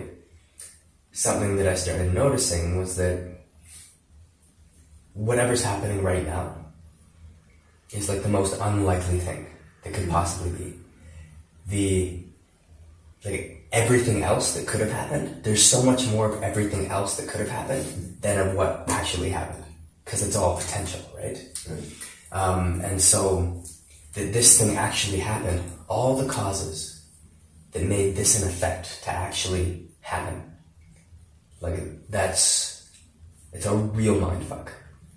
And to look at that and not have a sense of reverence, of gratitude, of like a type of sacredness in this is what manifested. And there's so much stuff at play that allowed this moment to be. And when you start really diving into that as a reality, underneath that you get a different type of reason for mindfulness. Why, be mindful of my breath? Well, it's not about being mindful of breathing, it's a tool. And if you can be mindful of the vast unlikelihood of this moment happening and the type of gratitude that comes out of the recognition of that changes your perception of what choice is. Because when this moment happened and manifests, this is an effect, but it becomes a cause. Especially if you are interacting with it, I guess I want to use the word freely, but that kind of gets in the way of everything else we're talking about. But if you interact with it from a space that is not about you, then that doesn't mean it has to be about somebody else. It's just not based off pure dualism. So something weird happens in life, you don't get what you were expecting, but maybe in response to that, oh, I actually have a really good feeling right now, which doesn't make any sense. Do you attach to the effect that you wanted, or do you allow the effect that happened to be a cause for something else, for another cascade of events? And when you apply that to teaching, that allows a very open-ended model. That said, once again, too much freedom from a place of dualism is going to create issues. So to have constraints in the beginning can be very helpful to develop certain paradigms of understanding. It's very easy for those constraints to never leave and to trap the student in the identity of the student forever, because then they rely on the teacher to give them another snippet. Give me another one of the many. Give me another one of the 10,000. Right. Oh, give me another trick, another this, another that, another object, another, leaning, whatever, blah, blah, blah. And they never move beyond these little cookies. And you can harp all you want as a teacher on this is the point of what we're doing. But depending on how many students you have, like how many of them are going to get it? If you have small classes, maybe you can really smash that insight into them. Mm-hmm. But if you're teaching seminars with 400 people or 100 people or whatever, maybe 10 might really get it. And I mean, based off of the questions I've heard, literally every interviewer ever asked one of your teachers, it's like, oh, no idea. Not that I know what he's talking about necessarily, but they experienced the workshop, but the questions are still of the 10,000 things, not of the one thing. Yeah. I don't know, do you have thoughts on that? Yeah, actually, when you're saying that as well, you're letting magically into another question when it comes to those experiences as well, in which usually you're giving the example of the interviews also. Then the other side of it is when you were discussing, when you as in discussing the work of others in the field, or not even just the understanding and the perspective, is you can check with people. Most of the time they say, I want to learn with this teacher, there was this event. I'm talking purely from the movement perspective. Mm-hmm. And then you would go, okay, so tell me about it, right? What was the event, or what was the idea, the principle? And most of the time people start to mention all of these amazing experiences, right? And how transformational it was, like life-changing, mind-blowing. And then when the question of what did you learn came, right? So going back to try and look a bit from another perspective, the matter of choice as well, and how you're monitoring those things. I sometimes feel that with some people, and again, from being there and participating in one of the sessions, the classes that you were leading, right? And then seeing the other people who were in the room and how enthusiastic they were about it, and all of the experiences, and how the questions were being presented and all of that, right? I cannot but help myself and enjoy what they're really that moment right there, right? When you see also they were exposed for the first time to certain things, and they had something tangible, almost impossible not to control, let's say, the emotion of it, the experience of it, right? But then, as you were saying, what I was trying to share as well with them is hey, own this stuff, right? And what we've discussed in the process of presenting something, even with transmission not necessarily guarantees anything if you don't take the ownership of it as well, right?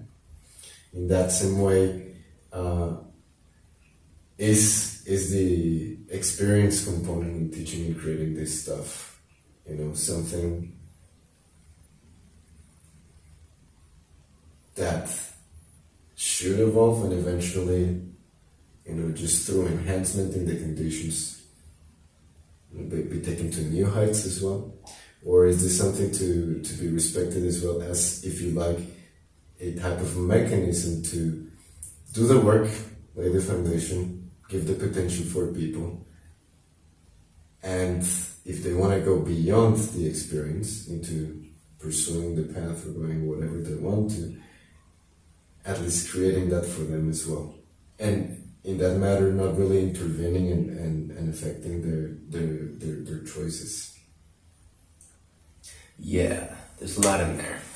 And we're getting closer to, we're still good? Yeah, this phone has a lot less, storage than my other one, but I seem to be doing okay. Okay, so one thing that I didn't mention or totally forgot about from a previous question was transmission versus not transmission. Mm-hmm. And that's one of the most important things that exists for learning really anything. If you get someone who can put something in you, whether that's through energetics and putting literal information into your nervous system, into you, which you can then take ownership of through working on it, or physically through feeding different lines in the body, pressurizing different structures. So subconsciously and through like astral energetics, you develop an understanding of different ways of working with pressure. However you might be looking at the word transmission, it's vitally important. If somebody's way better than you at something and you touch them, your nervous system experiences something that it has never experienced. And so it opens up possibilities. So I think that's a really important thing. And then when you actually get information that's being embedded in you, there's nothing that compares to that. You can spend, decades working on, meditating, or you can spend decades practicing on your own. When a good session with a good teacher or a developed practitioner can take you far more than 10 years work on your own, just through them connecting you to something that you may have just bypassed totally in your own practice. So I wanted to mention that based off the transmission point you made. And I'm struggling to remember the rest of that question. Thank you for bringing the transmission point as well. It was regarding the element of where people are at within the context of learning, and making it all about the experience of it. Yes. Okay. Gotcha. Yeah. Okay. Yeah. So then you have that. Oh, what'd you learn? I don't know. Yeah. Exactly. So this is really common when teachers are really charismatic. Right? Or if the teacher is really good at working the astral space. Mm-hmm. So I know one martial artist who's incredible at working the astral space. Everyone who trains with him leaves just feeling good. Just emotionally they feel good. And that's one of the most important things to them, is that people leave feeling better than when they arrived. It's not about them learning how to be killers. Mm-hmm. It's about them feeling better. So he does that energetically for the room. People who are really charismatic, they'll get people coming out of their workshops all pumped up. Oh, I changed my life. I'm ready to go. I'm like, blah, blah, blah. They start taking on the teacher's characteristics of expression. With one notable guy, they might start like smacking their chest and whatever. And, they take on that person's characteristics and they get sucked into that charisma. And so, of course, the experience was amazing. It was life-changing. There was so much energy in it. They get pulled into the charisma. Okay, but what did you learn? I don't know. But it changed my life. Okay. And 3 weeks from now, what changes there in that person's life? Usually, not much. Very few people carry that forward. Mm. So people become junkies for the experience of the teacher. Right. For the experience of being able to have their reality suspended. And someone who's very charismatic is very good at suspending the reality of others and introducing them to their own reality, bringing them into their own reality. And so when that happens, you can get a very, usually short-term perception of a positive astral experience. Very rarely is skill taken out of that. So some very good teachers will put transmission in, they'll do transmission, and they'll remove the charismatic side of things. They don't need that because they can work energetically. So they don't need to try to pull you in with all these tonality shifts and bumps and pops and blah, blah, blah, and wrap you up in their energy verbally, which is going to excite your nervous system and going to pull you into their stuff. They don't need to do that. So they essentially destabilize you, smash you with energy and information in a way that doesn't pull at that sense of, oh my God, that was so crazy, it's amazing.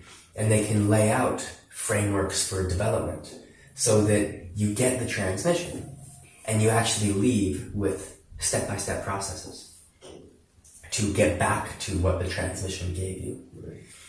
And so that's really, really important.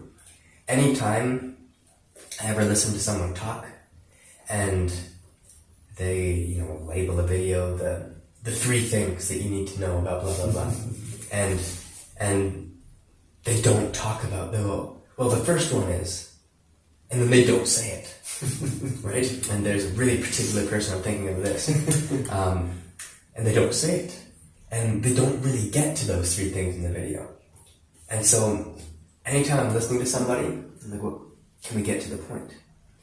The reason they're not getting to the point, or those mechanics step by step of how to get from point A to point B, is because they're busy laying what they might consider a foundation for your astral body to what they would think in their own sense of, I'm doing a good thing, to pave the way so that you can act upon the information eventually. The problem is that most people who do that don't actually give you the step-by-step processes. They just spend the entire workshop paving the astral experience for information that doesn't really come. And that's usually the type of environment where you get that. It was amazing, changed my life, I have no idea. Or maybe the teacher uses instead of a step-by-step approach, they might purposefully use an over-input approach, where they oversaturate you with options, techniques, specifics. And the purpose of that is that they want your conscious brain that can hold on to 7 or 9 things or whatever to get shut down, so that they can and they use that as a tool, the overstimulus approach, to access the nervous system more, to access deeper layers, to put in other qualities of transmission. Because it's not about the technique. It's not about the many, it's not about the 10,000, it's about the one. So they'll give you 10,000. And people will get stuck on the 10,000 and totally not realize that the point is the one. And they'll be going, oh man, I can't absorb another thing. But it's not about that. It's about the one. So sometimes people might leave a workshop and not have any idea what they learned. And it's not because it was a bad teacher, and it's not because it was the teacher was charismatic or trying to manipulate them or whatever. It might literally be the point of the experience from the teacher's perspective was not for the student to leave with 20 things to do at home. It was to put information into them. Right.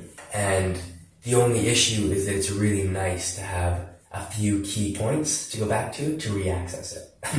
So, maybe there's room for both in there. I don't know, that's been my experience observing that stuff. Also, when I hear people talk in a way that makes me feel like I'm missing out if I don't buy their product, I usually am like, yeah, I'm out. I don't like it. And, there's something about it when people talk that way, as if, and you start to feel this anxiety almost, I'm missing out. And the reason I mention that is I think it's a good thing for people to become aware of in themselves when they are looking for teachers. Do you feel at peace, or do you feel the opposite? And not at peace in the sense of you're not learning. Like we mentioned, you might be very uncomfortable doing acrobatics in the beginning. That's not what I mean.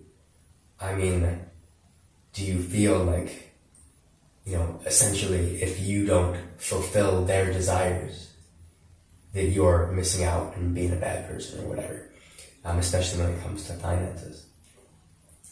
So I think it's a worthwhile thing to observe in yourself. Observe if somebody's wasting your time with what they're saying by not actually giving you anything and just making you have feelings. Awesome, go to a movie. You can do that, that's easy. If you're listening to somebody with the purpose of learning something you can take with you, maybe what the road that they're paving isn't really that great for you.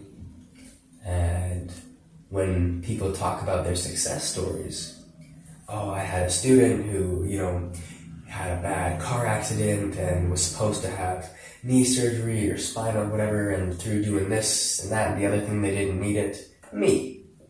Right? Come to me. Everyone has their success stories. But how often do they repeat the same ones? Often it's like the same 2 or 3 that people will repeat. Maybe they have many. But usually those aren't the people that are always talking about their success stories. Everyone's got success stories. There's somebody that responds well to, almost any person's stuff, whatever they do.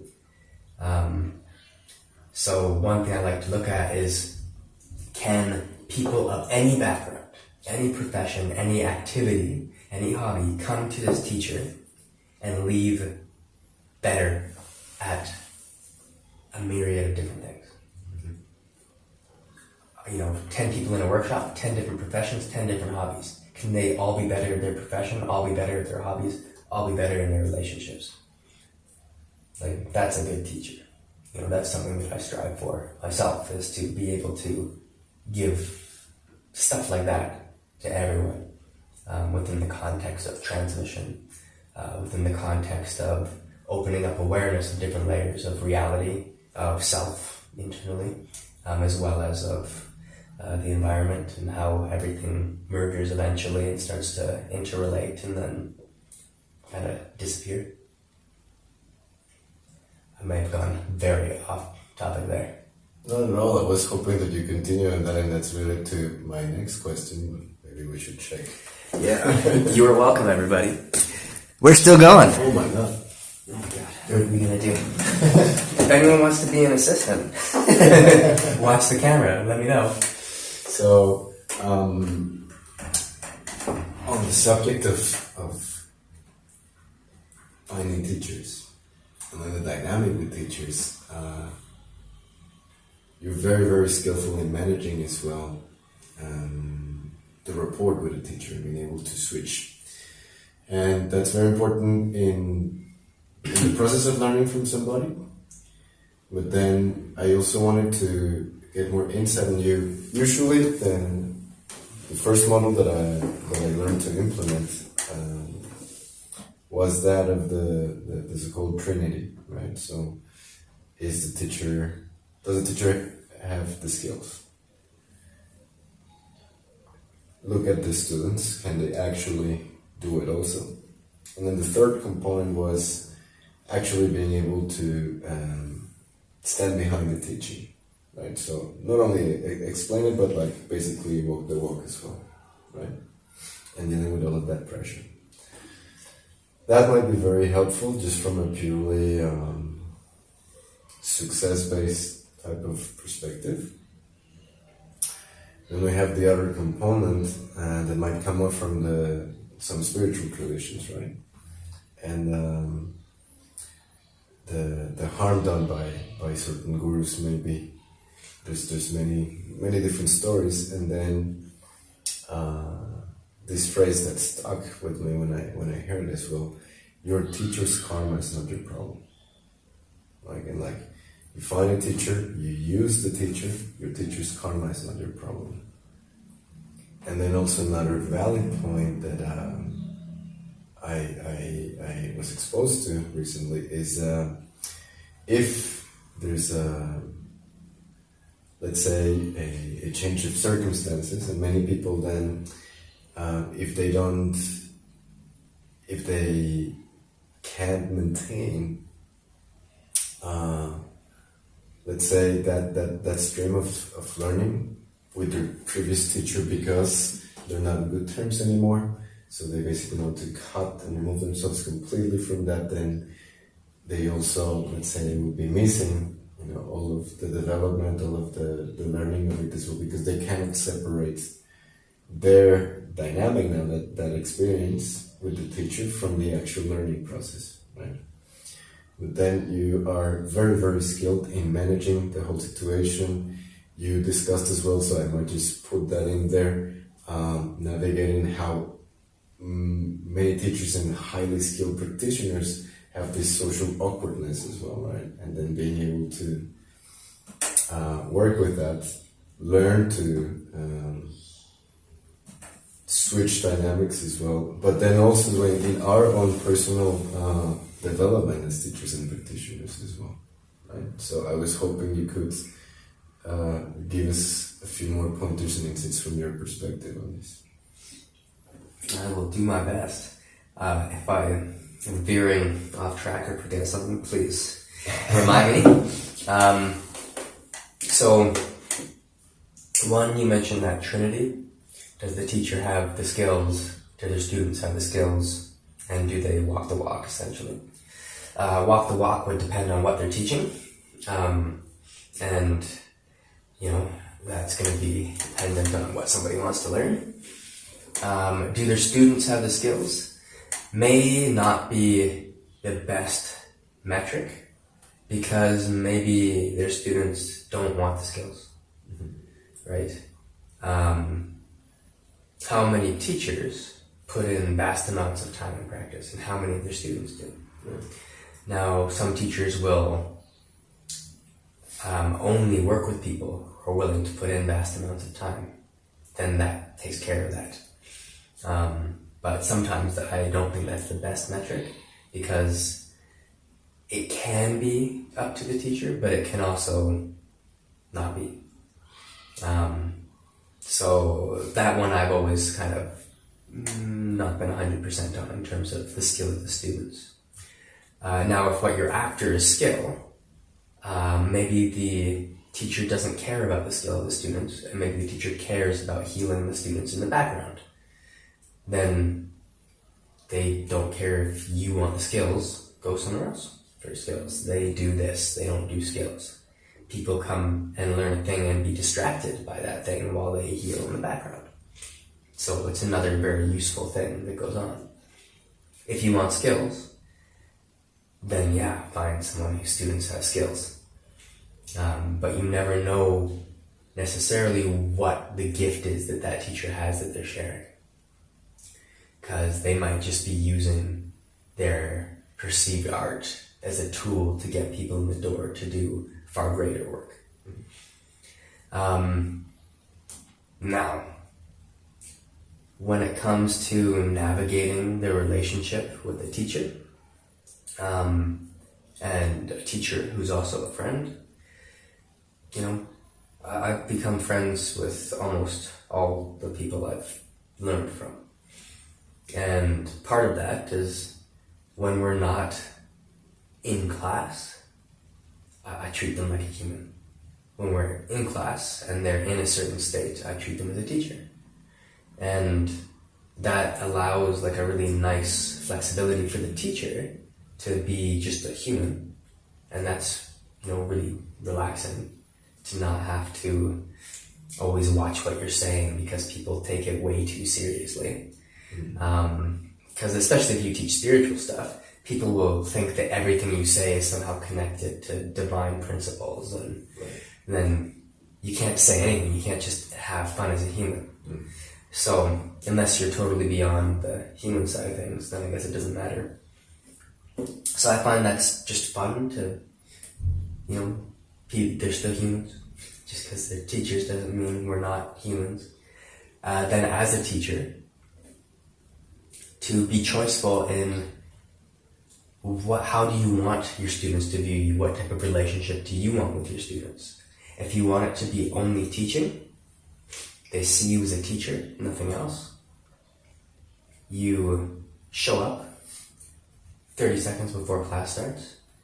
You organize everybody. Okay, let's get started. Let's line up, whatever your starting thing is. You finish teaching, you close up your class however you want, and you say goodbye and you leave. Or you put them in, meditation or whatever. You say, all right, you have 5 minutes in silence right now, whatever the class is. Maybe it's 3 hours in silence, whatever it is. And, when the bell goes off or whatever, you're all free to go and you leave. So then you make it, the students only see you as a teacher. You never socialize with them, ever. If you want a community, though, through your students, if you want your students to be a big part of your community, then you have to engage with them socially. And then you have to look at how you do that. When you're with your students socially, do you talk as a teacher or do you talk as a person? Same as if you're with your teacher as a student. Do you talk to them as a teacher or do you talk to them as a person? And so being aware of that can make a really big difference in terms of people wanting to, teachers maybe wanting to spend time with you, because it can be draining when people are just looking at you like, oh my God, and they've got doe eyes and they think everything that comes out of your face is a pearl of wisdom, and you're just like, oh no, I'm just like joking around, just like, chill out. So it can be a tricky thing to navigate, especially with spiritual skills. Now you mentioned something, it was either this question or a previous one, about a lesson that I taught up at the retreat, at the Marshall camp, just after the day was done upstairs. And there was a lot of excitement. And when people experience something of subtlety, especially energetically, that they haven't experienced before, it's very difficult to not become totally enthralled by that. It's very exciting to be introduced to something, in that case we went pretty deep into the astral fluid, releasing into that field, and so people had a whole range of experiences. And if you haven't had that before, that's pretty exciting for someone to be able to give that to you, and then you actually experience something. It's not a guided meditation. There's talking and stuff as I'm sharing the technique of how to do things, but I'm putting the field, there's transmission there. Now, can it be stronger? Always. But, it's there.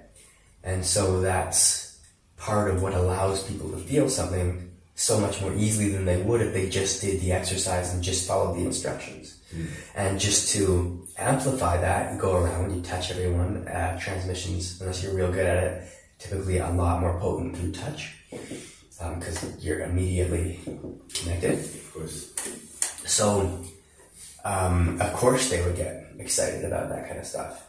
And that's a really useful thing to get excited. Now, what they also got with that experience, though, so this was your previous question, what they also got with that experience was really clear step-by-step process, a way to get back to it. So I gave them the transmission, the feeling, and I gave them a clear set of like step-by-step exercises to help them touch into that feeling again. So transmission is crazy useful.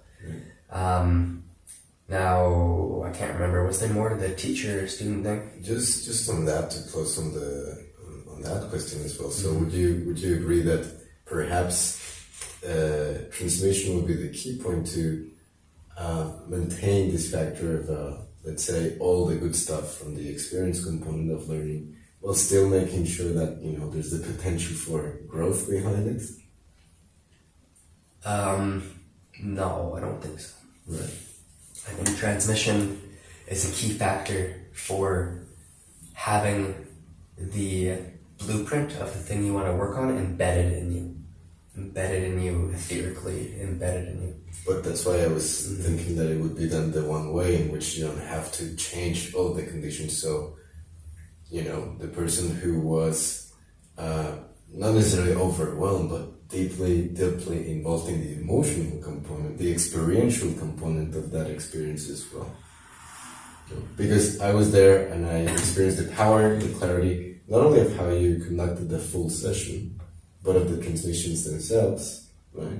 And I was next to the person who was the most excited about it, talking about it then afterwards and the day after. Ah, good. You know what I mean? Yeah. So I also know that potentially because of the transmission, the knowledge is embedded in them. And still, this person would be in that position that I would recognize without the transmission as like, oh no, this person just got an experience and nothing else. Right. Okay, yeah, okay. So in that case, yeah, they got an actual thing. Right? But he also got a clear method to return to it. Yeah. Right? And so what allows someone to take it forward with them is a way to get back to it. Yeah. So in terms of potential moving forward, the way to get back to it is key, because once you can get back to it, you can then evolve it. Right.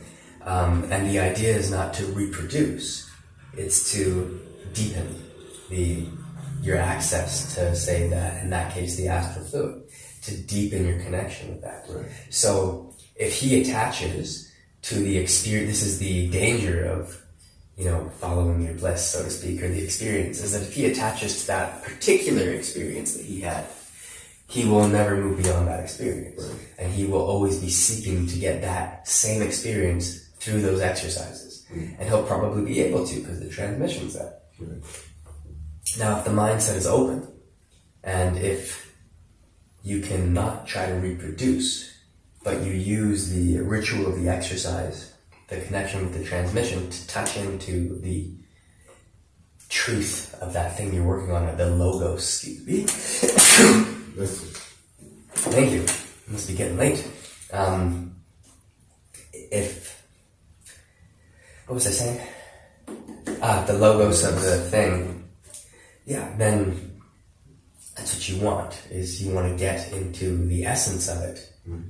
And from there, again, that's like the one of that particular exercise. The experience is not even the 10,000. It's something else entirely. So you want to get to the essence of it and develop your relationship with the essence. The essence of that exercise was the relationship with the astral fluid.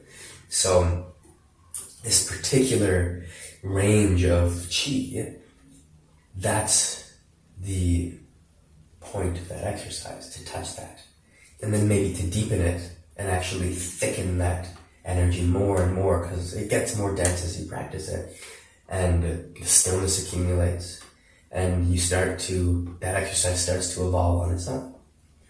And so we need to always be open in our own practice to use the specific exercise as, it's not about the exercise, that's just a ritual to help you touch a thing, to help you ideally touch the essence of a thing, so that it's yours and you can deepen it and settle into it. So you might remember we stopped with the ritual at a certain point and just sat. Yeah. And now we're just using the mind to tune in to that particular frequency and feeling quality. And that gives ownership beyond the ritual of how to get there. Because you can start to go, oh, I can just recognize that space through perspective, through view, through perception, and be there. But it can be hard sometimes to return to that, so you have your ritual to help you get back to, again, ideally the essence of a thing. And if it's the essence of it, it's allowed to shift and grow and change and evolve. And maybe it starts to evolve in a direction that is no longer that thing at all. And that's where it's good to have a teacher go, yeah, you're not doing this thing anymore. What you're doing is this.